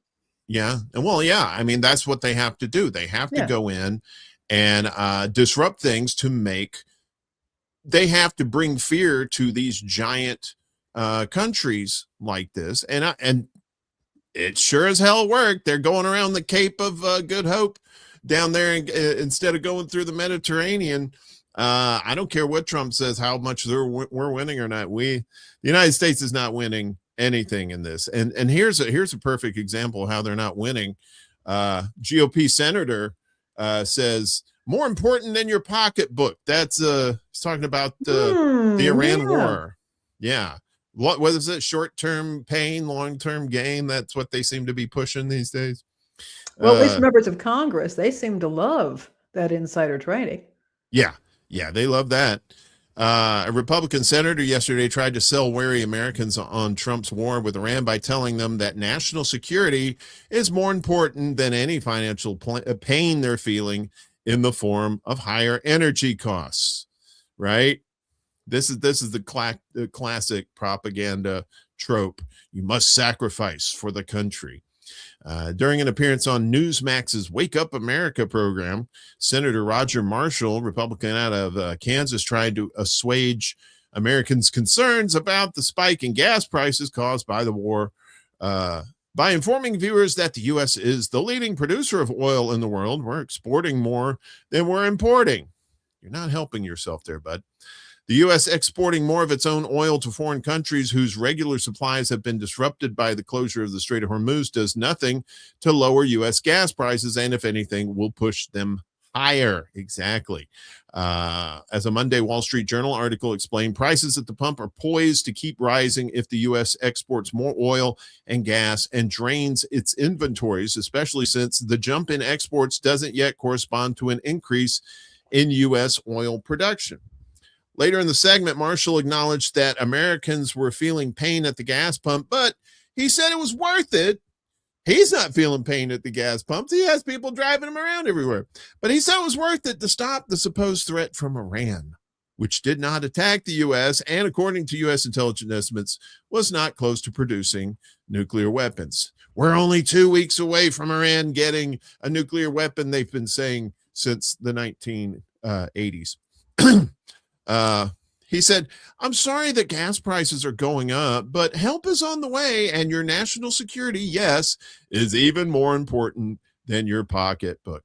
I wonder how much people voting for someone else is more important than reelecting this asshole. Marshall's claims about the Iran war being worth the cost came days after Harvard Kennedy School professor Linda Bilmes, an expert in war budgeting, estimated the total cost of the conflict would top $1 trillion. Sorry, I had to do my Dr. Evil thing with the pinky. $1 trillion.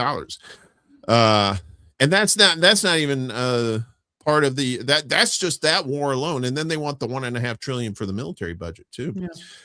Criminal defense attorney Sarah Specter pounced on Marshall's comments as symbolic of Republicans' tone deafness to Americans' economic concerns. Octogenarians are door dashing. We'll tell you about that hopefully here in a moment to pay for medical bills, she remarked. And Senator Marshall wants you to pay for a war while Donald Trump golfs and attends VIP sporting events. Yeah. And while he gets driven around too, and he doesn't have to worry about gas. Fred Wellman, a Democratic candidate for the U.S. House of Representatives in Missouri, noted that the GOP-run Congress isn't even having hearings where elected representatives can ask Trump administration officials about the war. People in the U.S. are literally skipping meals, and the Republican Congress won't even hold a hearing about this unplanned, disastrous war, Wellman wrote. No, we won't accept any more assurances or urges to sacrifice for the greater good when the leaders won't even respect us enough to go under oath and tell us why. Well, that's part of the propaganda. We can't tell you the truth, silly beans. What's wrong with you? Jennifer Schultz, a former local TV news executive, pointed out that the claims about the Iran war being essential to U.S. security were totally false. Iran was not, quote, Iran was not, one, close to having a nuclear weapon, two, posing an imminent threat to the United States, she wrote. John Bauman, president of the Social Security Works PAC, said Marshall's claim that high gas prices are worth the cost of launching an unprovoked war with Iran was a losing argument. He's nicer than me. I was saying that's some bullshit. That's bullshit. But that's what they do, man. They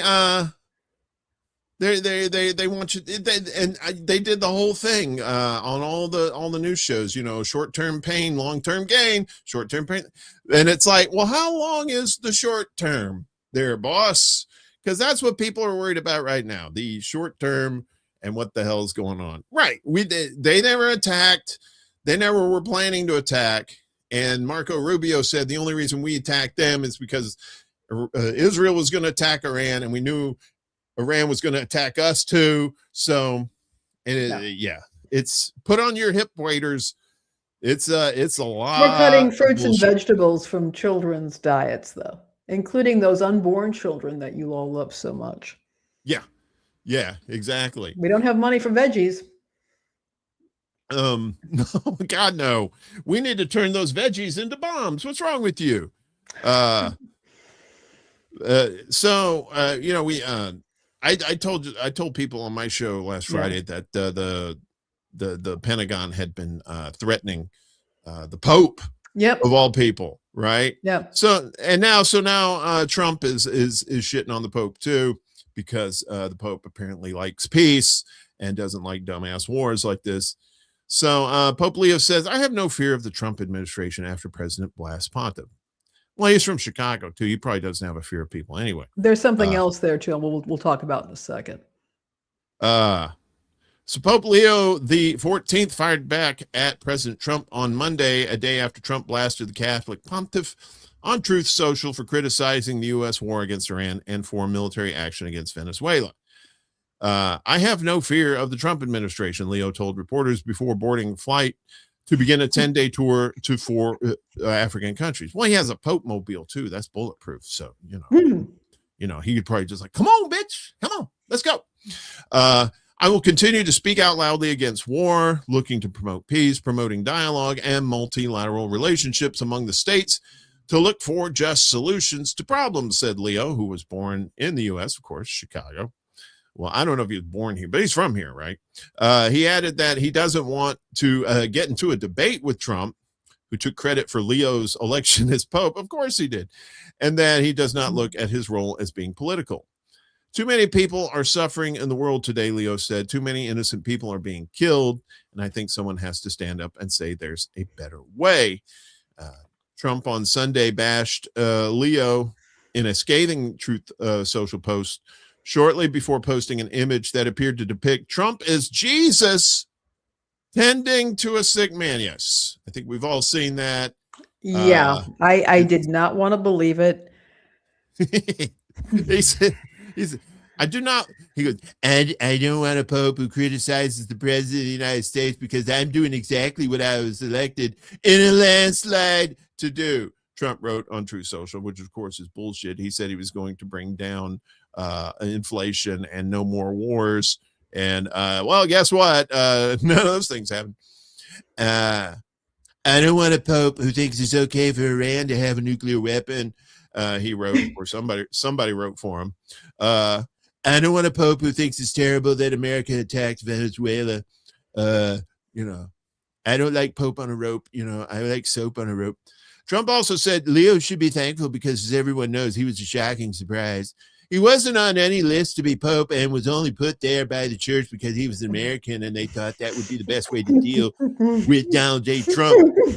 Speaking to himself as third person. If I wasn't in the White House, Leo wouldn't be in the Vatican. So here you go. When you're going after the Pope, you done stepped in it. Okay. And as far as he did take down the Jesus picture. He told people, he said, oh no, that was supposed to be Jesus. I was a doctor. Like, yeah.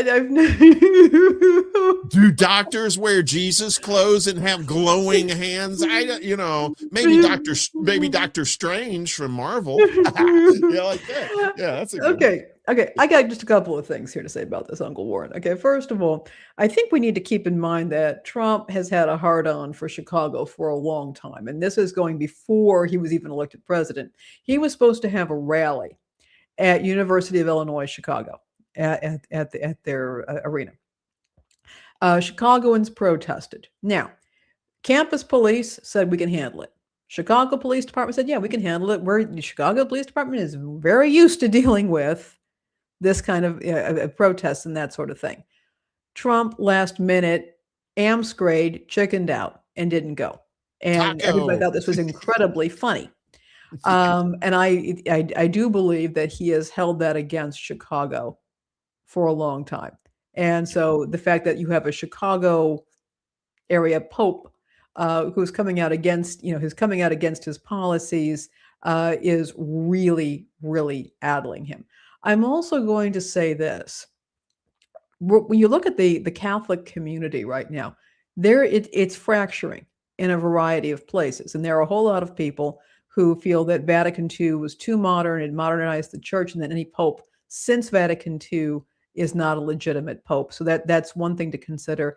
And others are talking about breaking off, just saying that the church has gone far too left-wing. So what this is likely to do is to further divide the Catholics, and particularly in the United States. We've seen this happening with evangelicals. We've seen the attempt to divide this country along ideological lines and then further fracture them. There are a whole lot of people who are, shall we say, left-wing or apolitical, who are into natural health, but they're also making the crunchy conservatives. They're appealing to them. So you've got these folks splitting off. This is part of the tactic, and it is concerning to see this happen. And people, I think, do need to be mindful of how this works. Also, the Pentagon had pretty much openly insulted Catholics when they were having a Good Friday services. They made it clear that the Good Friday services would not be Catholic. They would be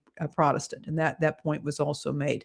So I think that this is an attempt you have conservatives, some extreme conservatives in this country, but we're seeing factions there between extremist Catholics and everyday Catholics, as well, of course, as evangelicals and regular Protestants. So this is happening all over, and there is a religious context to this, which I think we need to be paying attention to.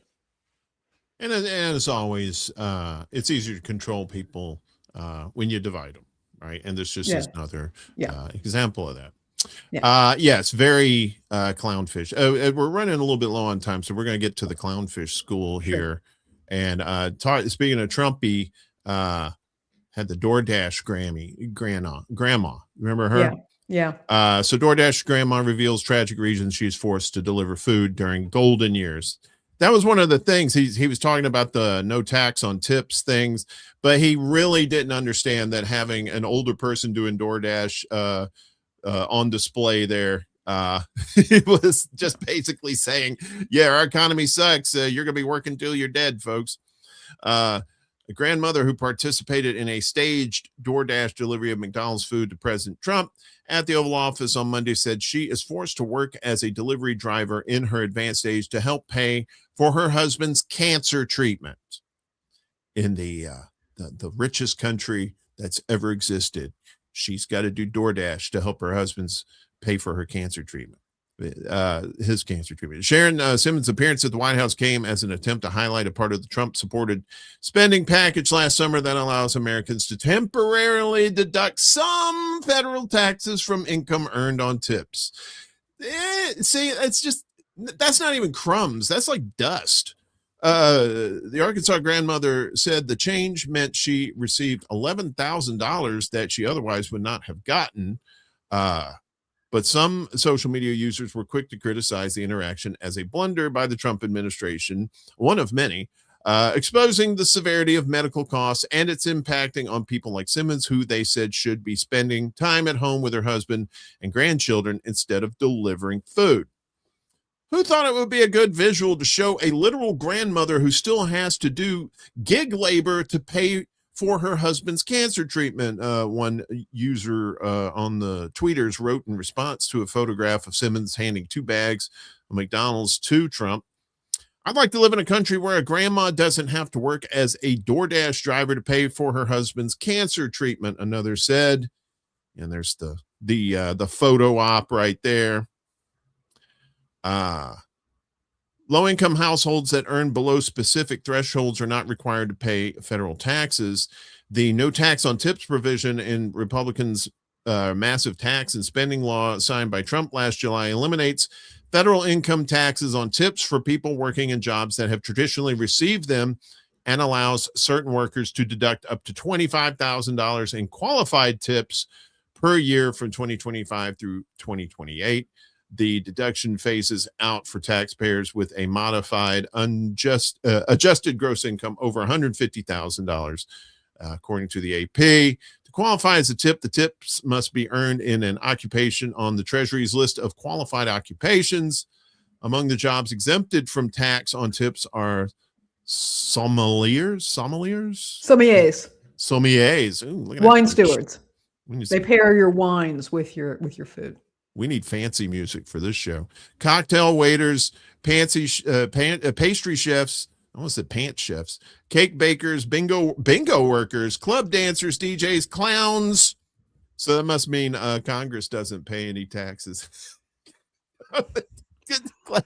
Podcasters, influencers, online video creators, ushers, maids, gardeners, electricians, and a whole slew of other ones there. And basically, but the whole gist of it is grandma's got to do this because our country sucks. Yeah. In a big way, and we can't even take care of our own people. But no, we can. There are. It's like Tupac people, said, we got money for war, but we can't feed the poor, or we can't take care of their cancer. Yeah, go ahead. I was going to say that, old folks, do oftentimes take jobs because they want to get out. They want to be out in the community. They enjoy this sort of thing. And then that's great. But when you find out that this lady is doing this because she's got to pay for her husband's cancer treatments because, whatever insurance, the Medicare or whatnot, doesn't cover all the expenses. Yeah. That's where we're at. Yeah. I don't think he meant to show that how shitty our country is in that respect. But Trump accidentally reveals a whole lot of shit about how our country really is. If you want to give him some attaboys, you can give him an attaboy for accidentally, exposing how shitty our country is. Showing our ass to the rest of the world. Yeah. Yeah, we told you earlier about Iran and how they're pretty much kind of kicking ass.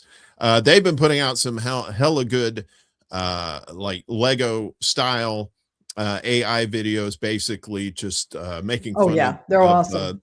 Trump and the military. Yeah, there's one I can't remember. There's one that's specifically for Pete Hegseth, and it's pretty brutal. But YouTube said, wait, what? We can't have that.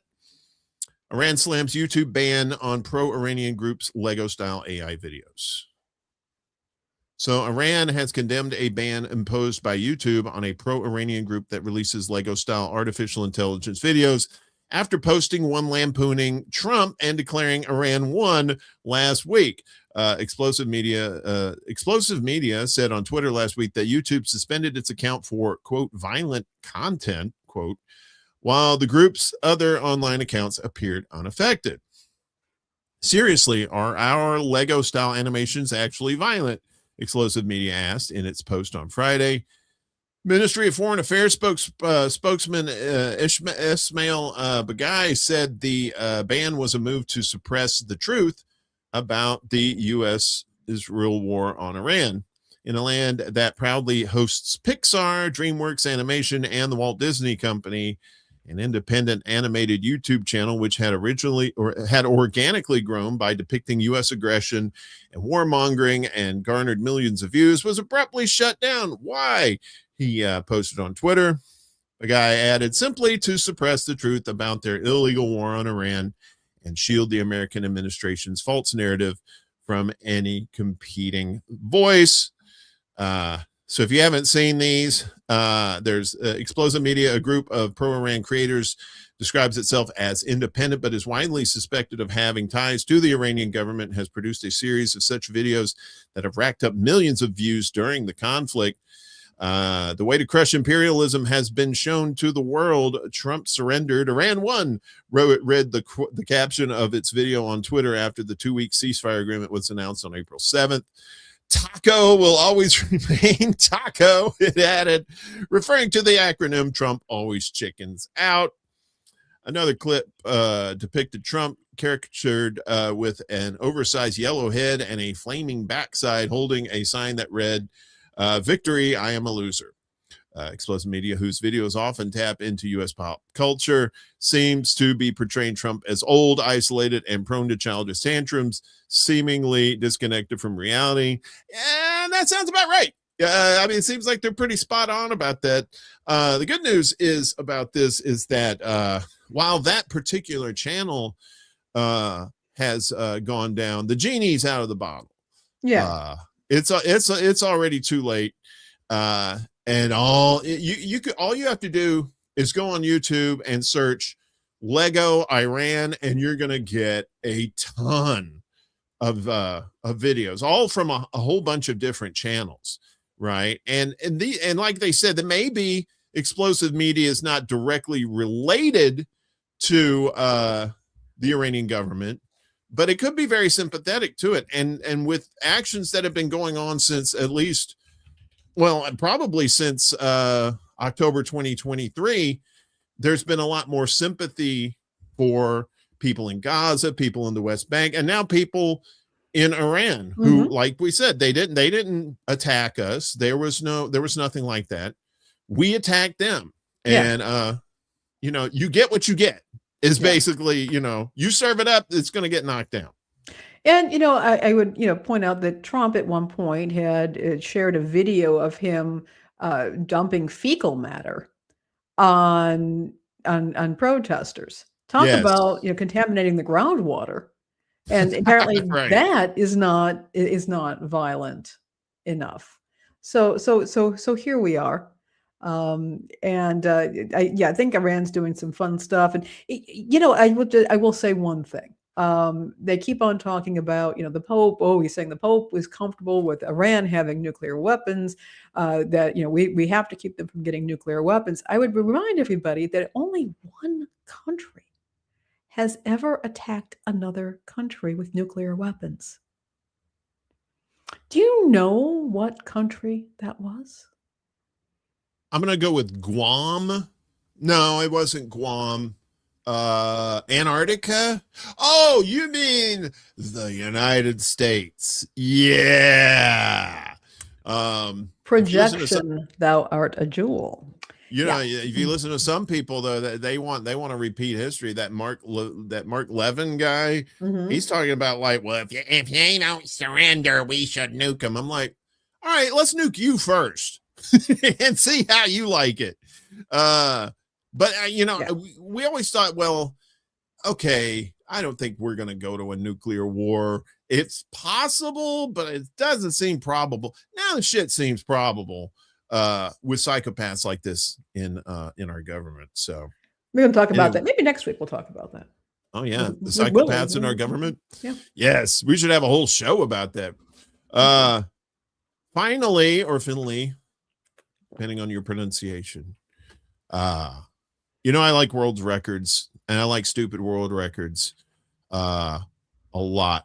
I don't know why. I just don't have much of a life, but I wanted to share this with everybody to end the show on a happy note. Especially if you're into dinosaurs, the university breaks world record with 682 people in dinosaur costumes. They ain't going extinct anytime soon, that's for sure. Have you ever worn one of those? You ever worn one of those like T-Rex blow up things? I have not. No. Well, Lainey, that should be your new. That could be your new fashion project right there. Be Lainey you could be a Laney-saurus. I could. I think this is Rhinosaurus Laney. With the little hands. L-Rex. I mean the L-Rex. L-Rex. There you go. L-Rex. Of course, this is in Canada. And Alberta University broke a Guinness World Record by gathering 682 people in dinosaur costumes at the school's 60th anniversary celebration. University of Calgary, whose sports teams are known as the Dinos, gathered people dressed as various dinosaurs Saturday outside the Taylor Family Digital Library. The gathering of 682 dinos broke the Guinness World Record for the largest gathering of people dressed as dinosaurs. I didn't know if somebody had actually done this before, which was previously set by 468 people at the Cox Science Center and Aquarium in West Palm Beach, Florida last year. Okay, that makes sense. It's in Florida. Of course, you're going to have some dinosaurs there too. There's all kinds of dinosaurs in Florida, especially those snowbirds. And all that reptilian thing going on with that skin there. I know, right? They got the crocodile, they got the alligators down there too. The old record is extinct. Ed McCauley, Calgary's president and vice chancellor, was quoted as saying by the Calgary Herald, "This is just a great example of the University of Calgary and our Calgary community coming together to set a world record. A Guinness World Records adjudicator was on hand to verify the record had officially been broken." How'd you like to work for Guinness and just go to these places and just verify world records for these bizarre things, like how many ants you can balance on a ice cream stick or some ridiculousness like that? I remember when I was a kid, the Guinness Book of World Records came out and was sold by Scholastic. And you remember the Scholastic book flyers that we would get, and you could get books for cheap.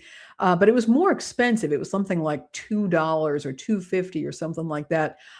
So my parents would only pay for one every other year. But that was fun because it was a wonderful thing to read. It was a lot of fun. And it was cool. I remember those. Yeah.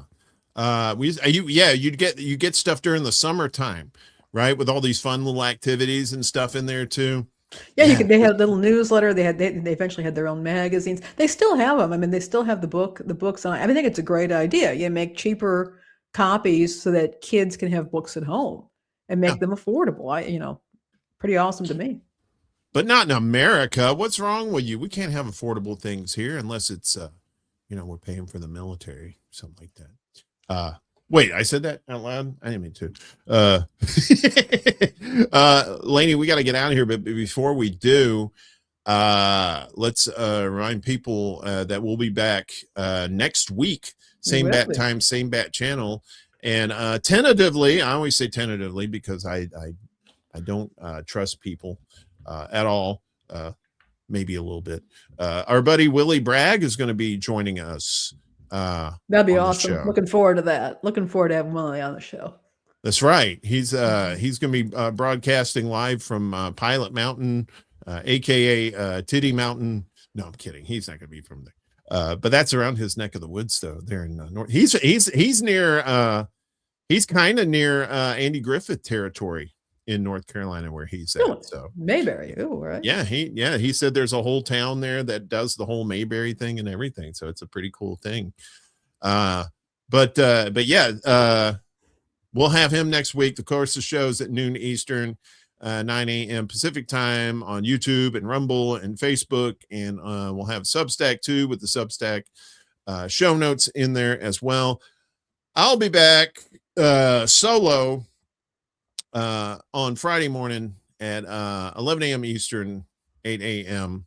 Pacific time on same channels, YouTube, Rumble, Facebook, and Substack for Morning Extra. And of course, the secret show that night at 11 p.m. Eastern on those channels, except for Substack. We don't do the silly stuff on Substack because we try to be prim and proper on there. So, what you got going on? Any final thoughts before we get out of here? Looking forward to having Willie on the show next week. I think it's going to be a good time. Want to thank everybody. We are seeing our YouTube channel is growing. Partly, I think Uncle Warren's been working really hard on the shorts, the clips, and that's been doing a lot for us. Yeah. And I'm thinking at 100, we should have a party of some kind. Maybe we'll do a trivia night, have a little contest with some prizes or something like that. Let's be thinking, Uncle Warren, about some way to celebrate and share with these good folks who've been supporting us so much. I'll be drinking bathtub gin because I tend to do that to prep for the show every morning. No, we should do that. Yeah, and I appreciate we do appreciate everybody. Yeah, we're up to 85 subs. Yeah, on our channel. So and our links down below there if you want to subscribe to if you're watching this on another channel, if you want to subscribe to our YouTube channel, please do. We appreciate it. Thanks everybody here today that were with us in the chat. If you're watching this in the future, we appreciate your support as well. We will see you next week. Have a great rest of your week. Stay frosty and hate ice. time. Yes, please do. Peace. Peace.